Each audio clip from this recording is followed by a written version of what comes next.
I have the honor to invite to the stage Johanna Blakley, who is the Deputy Director of the Norman Lear Center of Entertainment of University of Southern California. Johanna is an international speaker. She just in the past month, I think, or so, traveling from Colombia to Brazil to Los Angeles, where she's based of, speaking in many different occasions. And she's an expert in fashion and in social media, so it was like the obvious choice to bring her here, and she's going to speak about those two issues. Johanna, your stage is yours.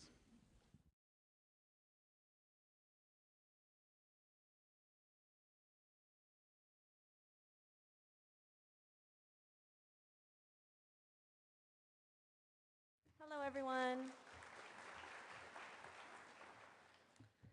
So I was delighted to come and speak at this event today because it gave me an opportunity to talk about two things that I care a lot about these days, fashion and social media. I'd given a talk at TED about fashion and intellectual property law, the lack of copyright protection in the fashion industry, and the reason that that might be very good for business and for the craft of fashion.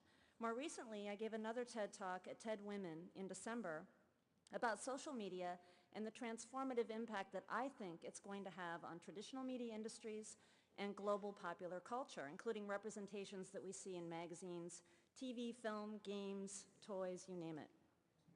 At the Norman Lear Center, which is at the University of Southern California, that's where I'm based, I've been doing a great deal of research on social media and its impact on the television industry in particular.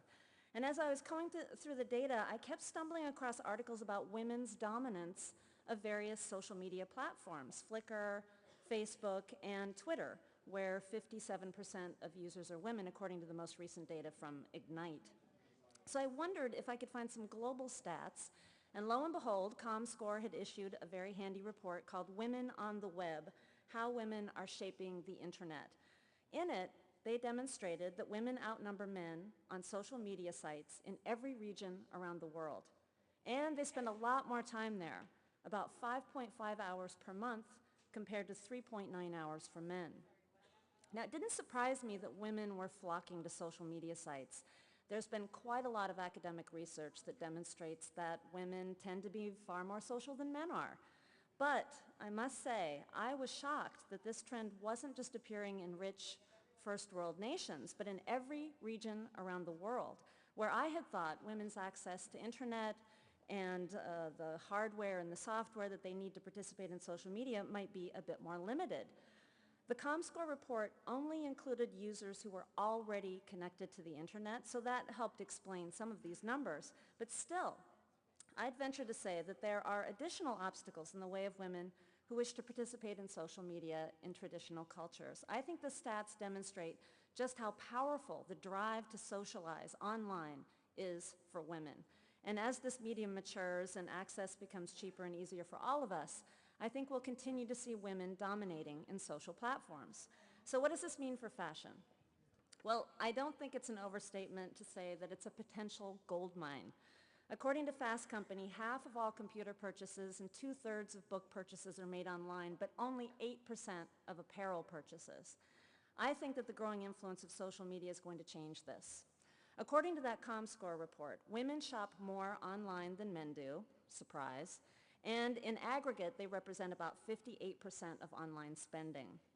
They are by far the most dominant shoppers on websites in every fashion-related category: fragrances, cosmetics, beauty products, style, luxury goods, jewelry, department stores, and of course, apparel.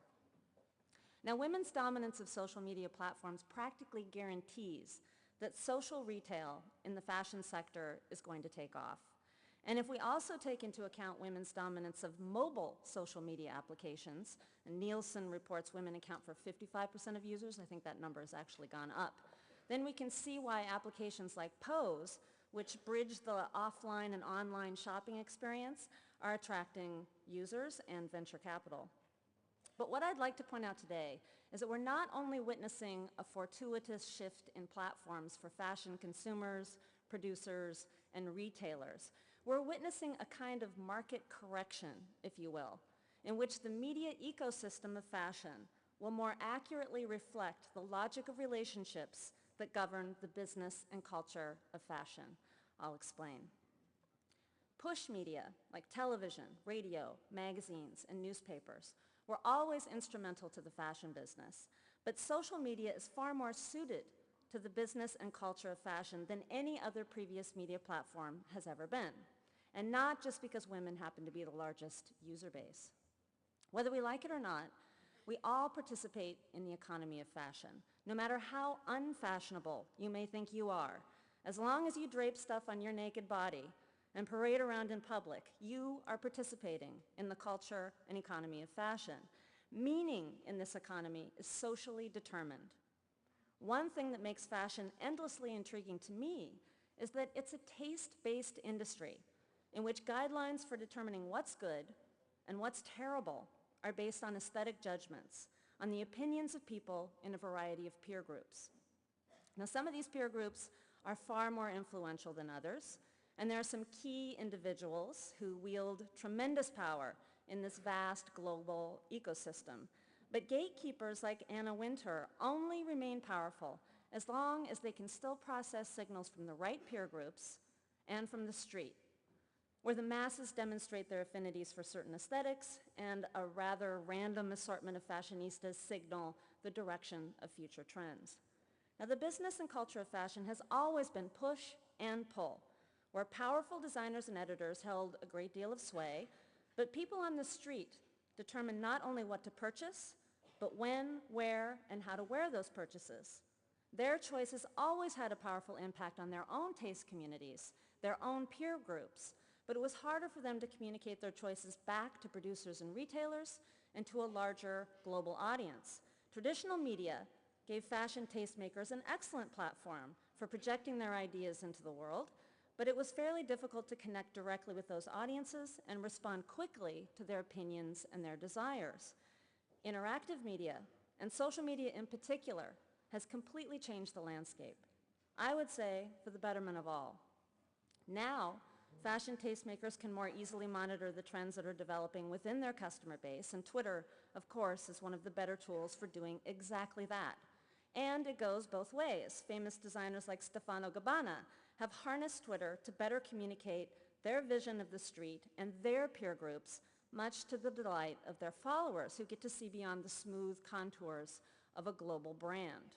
In a taste-based economy, value is determined through social interactions. Not all actors have the same power to determine a trend, of course, but social media has made it infinitely easier for anyone with access to broadcast their vision, curate their favorites, and participate in passionate conversations about the things that they care about. Any taste-based economy, whether it's television, film, art, theater, music, benefits from social exchanges and strong fan communities. I have no doubt that fashion will do the same. Now, of course, it benefits the fashion industry that women are dominating social media channels, but my great hope is that social media platforms will make it possible for men to participate more in the culture and economy of fashion. As someone who frequently shops for men's clothes, I am appalled by the lack of options. Apparently, 60% of menswear is purchased by women, and from my own anecdotal research, I can tell you that we are not happy with the choices. So, in your efforts to court female fashion consumers online, remember they're not only shopping for themselves, and they're probably dying to dress their boys and men in something other than a hoodie and a button-down shirt. Fashion is one of the key ways that we articulate our identities, and so the fact that men are offered such meager options is really problematic. Everyone's concerned about their physical appearance. Men just have to sublimate it in a way that I believe serves no one's interest at all. Okay, thank you for your attention.